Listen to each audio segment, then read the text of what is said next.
Nós vamos conversar agora com o ministro do Supremo Tribunal Federal, presidente do Tribunal Superior Eleitoral, Luiz Roberto Barroso. Ministro, bom dia. Muito obrigado pela entrevista para a CNN mais uma vez. Bom dia a todos vocês, um prazer estar aqui. Ministro, caso o voto impresso, que está sendo amplamente discutido, defendido por uma ala do Congresso, pelo presidente da República, seja aprovado e esteja em vigor nas eleições de 2022, os brasileiros terão um resultado da eleição mais confiável do que teriam se não houvesse o voto impresso? Eu penso que verdadeiramente não. Eu penso que nós estaremos criando um risco e uma ameaça para um problema que não existe. O sistema brasileiro de votação por urnas eletrônicas, ele está aí desde 1996, sem que nunca tenha sido documentado nenhum tipo de fraude. E quando nós acrescentarmos o voto impresso, que eu espero que não venha a acontecer, nós passaremos a ter um conjunto de problemas que envolve o transporte desses votos, são 150 milhões de votos, a armazenagem desses votos e depois a recontagem desses votos, porque o voto impresso está lá para ser recontado. Portanto, eu acho que nós estaremos mexendo num time que está ganhando, nunca tivemos problema e vamos criar riscos e ameaças. Há alguns que pensam que se está criando um novo mecanismo de segurança, de auditoria. Na verdade, se está criando, como eu disse, um risco e uma ameaça. Primeiro que o voto impresso é menos seguro do que o eletrônico, porque ele envolve uma grande quantidade de manipulação humana, o que nós conseguimos abolir. De modo que o Congresso é o lugar certo para discutir, nenhum tema é tabu, eu mesmo estive no Congresso debatendo, mas acho que será uma mudança que nos fará muito mal e possivelmente vai trazer grande confusão. Ministro, esse é um assunto cercado por muita desinformação também, né? Em 2020, a gente viu que durante as eleições houve uma ação de ataque ao sistema do Tribunal Superior Eleitoral que conseguiu chegar tão somente a informações administrativas, informações de servidores. Eu gostaria de saber, depois disso, o que aconteceu? Vocês reforçaram o sistema de segurança? Há novidades até mesmo sobre a investigação desse caso? Se esse grupo de hackers, essas pessoas que estavam agindo como invasoras virtuais, tentaram novamente ter acesso aos dados de eleitores, os dados do sistema do TSE? E Basília, muito bom dia. Prazer em falar aqui com você. Basília, a primeira coisa importante destacar, como você apontou, é que existe muita desinformação nessa matéria. A primeira informação relevante a dar é que o sistema do TSE, como qualquer sistema, seja da NASA, seja do FBI, seja da JBS, seja do Pipeline, está sujeito a ataque. E, portanto, depois da revolução tecnológica do mundo digital, todo mundo está sujeito a ataque. Como é que o TSE e o processo eletrônico brasileiro se protegem contra isso? É que a urna eletrônica brasileira, Basília, simplesmente não entra em rede. A urna brasileira, a urna eletrônica, ela só entra na tomada e, inclusive, ela tem uma bateria própria que dura 10 horas. Portanto, mesmo que se consiga com sucesso atacar o sistema do TSE, não há como manipular a eleição porque a urna nunca entra em rede. Essa é a primeira observação importante. A segunda, nas eleições passadas, o TSE sofreu 2 tipos de ataque. Sofre inúmeros, mas 2 tipos de ataque com algum risco. O primeiro foi conseguiram obter alguns dados de ministros aposentados. Não faz diferença nenhuma. É claro que era melhor que não tivesse acontecido, e depois eu falo os mecanismos de segurança, mas com nenhuma relevância. E se tentou fazer também um ataque de negação de serviço, que é milhares, milhões de tentativas de acesso ao site ao mesmo tempo para ver se ele cai. O primeiro ataque, aparentemente, veio de Portugal. A Polícia Federal chegou nos responsáveis e eles foram presos efetivamente. O ataque de tentativa de derrubada de acesso, que na minha visão veio daqui de dentro do Brasil, por milícias digitais Esses, até agora, não se chegou a um resultado na apuração e a Polícia Federal nem tem certeza de que tenham sido coisas separadas. A observação importante, sim, nós temos reforçado por muitos mecanismos a segurança para impedir ataques, porque a urna é inacessível. Mas aí, Basília, em matéria de cibersegurança, o segredo é a alma do... Na vida, a transparência é uma coisa excepcional, ótima, excelente. Mas em matéria de segurança, a discrição é fundamental. Mas o que eu posso dizer é que nós temos, sim, avançado nas medidas de segurança contra esses tipos de ataques. Ministro, na hipótese de instalação do voto impresso, nós estamos preparados para a impressão desse voto já na eleição? Quanto isso nos custará? E como a gente vai se livrar do que aconteceu, por exemplo, nos Estados Unidos, nesse momento, aquele pedido de recontagem, recontagem e recontagem de votos? Pois então, Luciano, bom dia também, prazer em falar com você. O custo estimado pelo Tribunal Superior Eleitoral é de 2 bilhões de reais para o acoplamento de impressoras às 500 mil urnas que nós temos. Portanto, o custo é elevado, ele já foi todo detalhado, é um custo aberto e, portanto, qualquer pessoa pode verificar.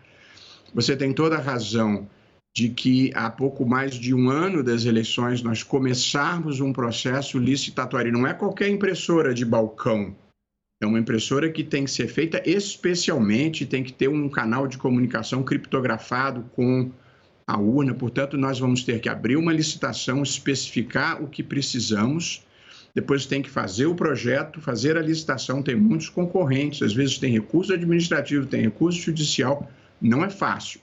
Eu gosto de dizer, nós vivemos num Estado de direito e, portanto, se o Congresso decidir pelo voto impresso, o que eu espero e desejo que não aconteça, e o Supremo validar esse voto impresso, eu, como presidente do TSE, vou, em boa fé, procurar cumprir a decisão. É assim que funciona a vida.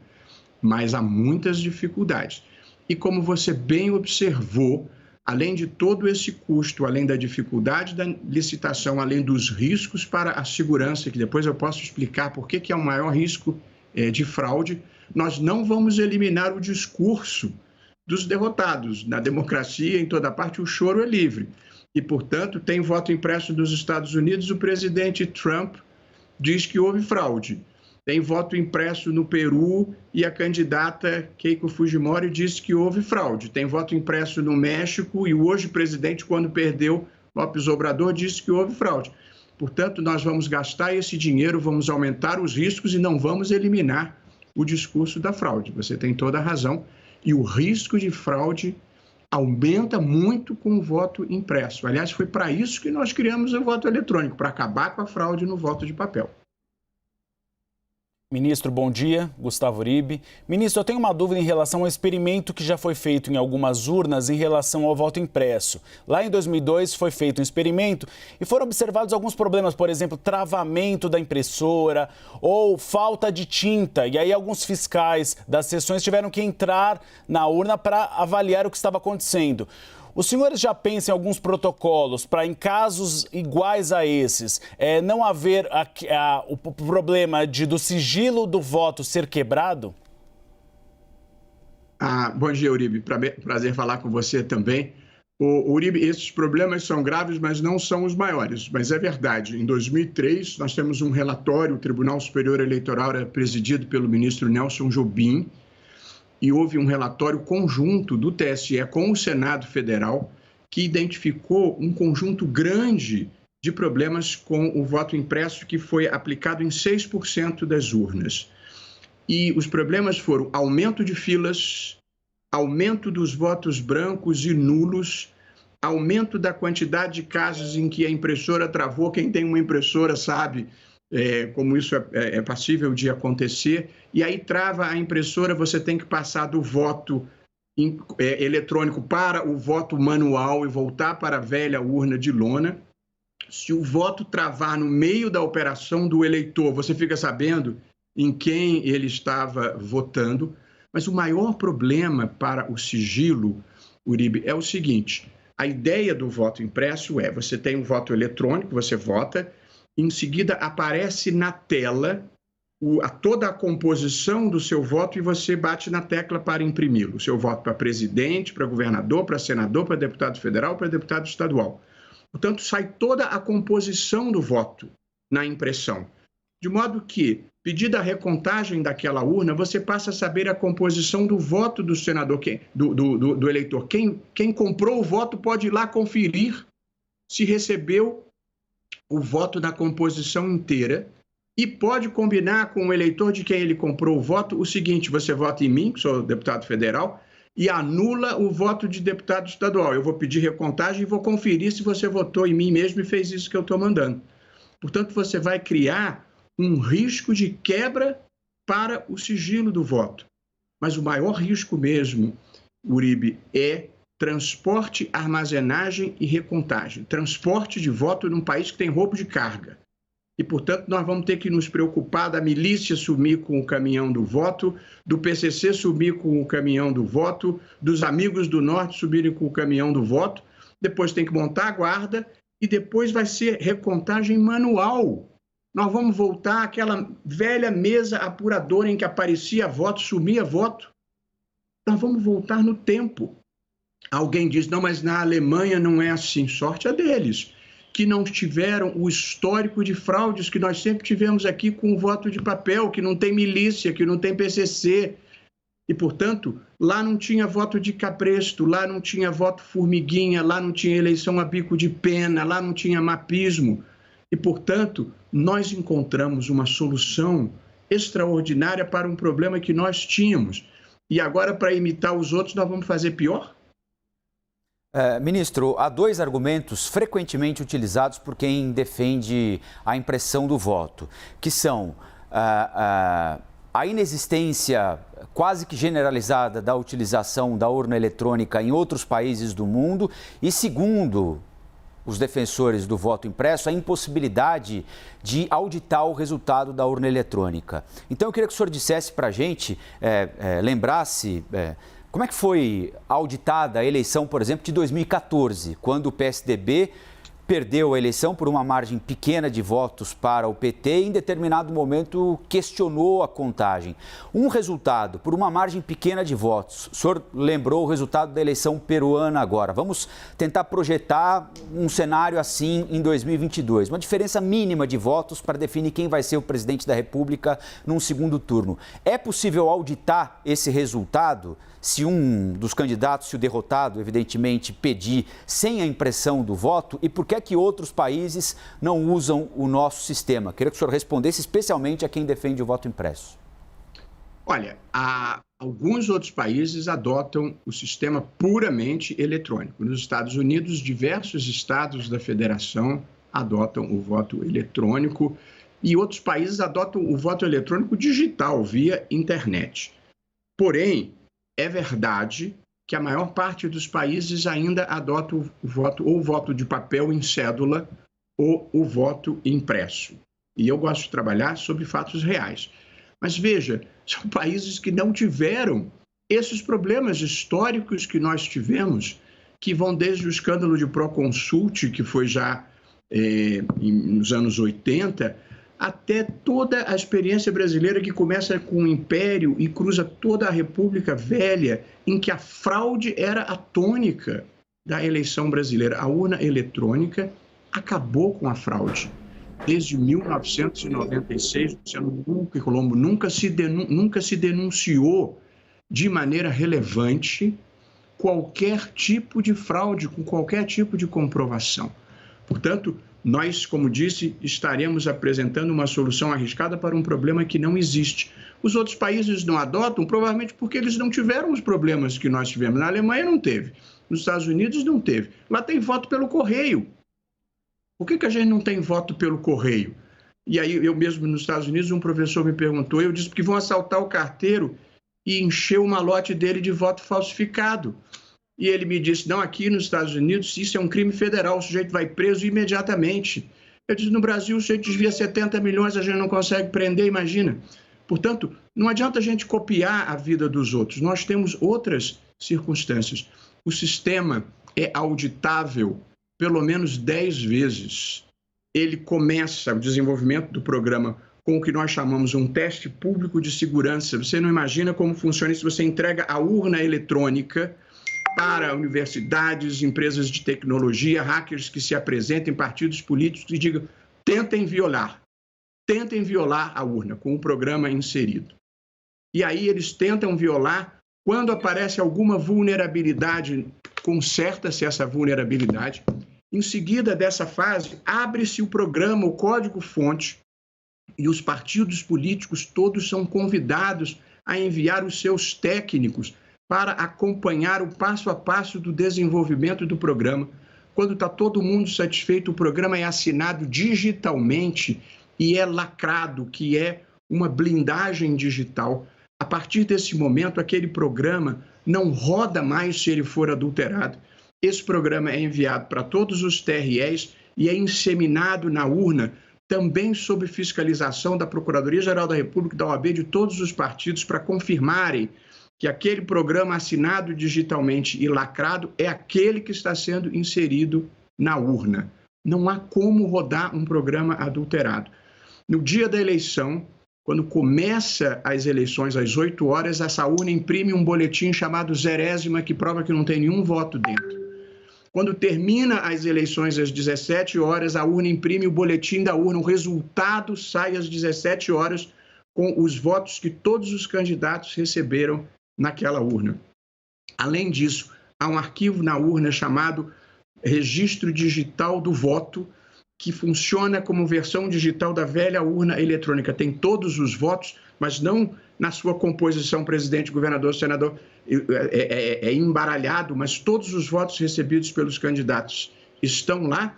E ainda no dia da eleição é feito aleatoriamente, por sorteio do qual participam os partidos, uma auditoria independente em cerca de 100 urnas, para ver se o que o eleitor vota corresponde ao resultado que sai.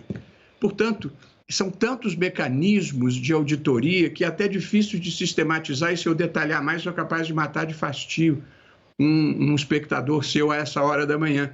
De modo que é simplesmente desinformação achar que não há auditoria. Agora, a crença equivocada de que o impresso é a melhor forma de auditoria é equivocada, como disse, porque se o voto eletrônico é fraudado, o impresso também pode ser fraudado. Nós abolimos com a manipulação humana. Só há manipulação humana no momento da elaboração do programa sob a fiscalização de todo mundo. Ao passo que o voto de papel, como eu disse, tem que transportar, tem que armazenar e recontar na mão. Você imagina o candidato derrotado a presidente, nós estamos esperando cerca de 140 milhões de votos. Você imagina recontar manualmente durante 15 dias 140 milhões de votos com milhares de pessoas manipulando aqueles papéis? Nós vamos voltar ao filme de horror que era o processo eleitoral brasileiro antes de 96, em que todo mundo se acusava de fraude. Realmente, em 2014, houve pedido de auditoria, fizeram auditoria, não acharam nada, e o PSDB, por seu presidente, Bruno Araújo, hoje tem a posição favorável ao voto eletrônico. Não há prova mais cabal do que essa de que o sistema é confiável. Ministro, entre as muitas mudanças que se projetam agora nos próximos tempos, tem a questão, eu queria tocar em 2 pontos. Uma, a questão da celeridade, né? A gente é conhecido por um resultado muito rápido das eleições aqui no Brasil. Quanto a gente teria que se acostumar com o atraso agora dos resultados finais das eleições? E a outra, o senhor tocou aí em ponto de organizações criminosas. Eu queria saber até que ponto o próprio eleitor estaria inseguro diante de carregar um comprovante de voto, já que a gente sabe que muitas periferias do Brasil, em área de milícia, por exemplo, as pessoas tendem a questionar o eleitor para que vote no seu próprio candidato. A pergunta, Luciana, sobre a celeridade é muito boa, porque em 2018, porque diante da pandemia e de não realização suficiente de testes com um computador novo, houve um pequeno atraso de 2 horas e foi todo mundo escandalizado que atrasou 2 horas. 2 horas. Você imagina uma contagem manual que não tem como levar menos de uma semana, 10 dias, talvez 2 semanas. Estamos falando de 140, 150 milhões de votos. Nós vamos voltar àquele tempo da apreensão, do temor da fraude. O que aconteceu no Rio de Janeiro, em 1982, na eleição do governador Brizola, conhecido como o escândalo da Proconsult, foi justamente essa questão da demora. Qual foi a acusação na época?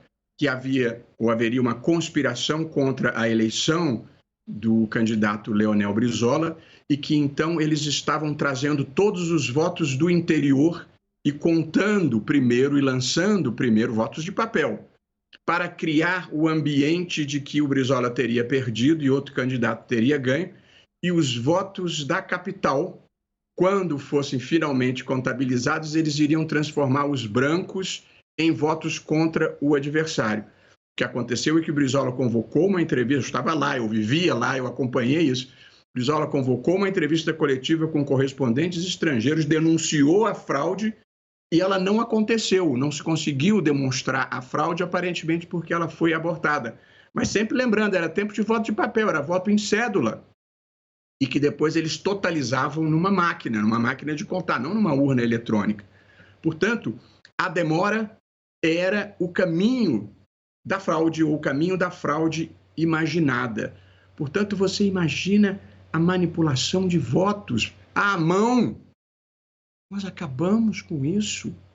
Esse era um problema brasileiro, não é um problema nos Estados Unidos, não é um problema na Alemanha, sorte é deles. É um problema no Brasil, sempre foi um problema no Brasil, desde o início do Brasil como um país, portanto, desde a Constituição de 1824.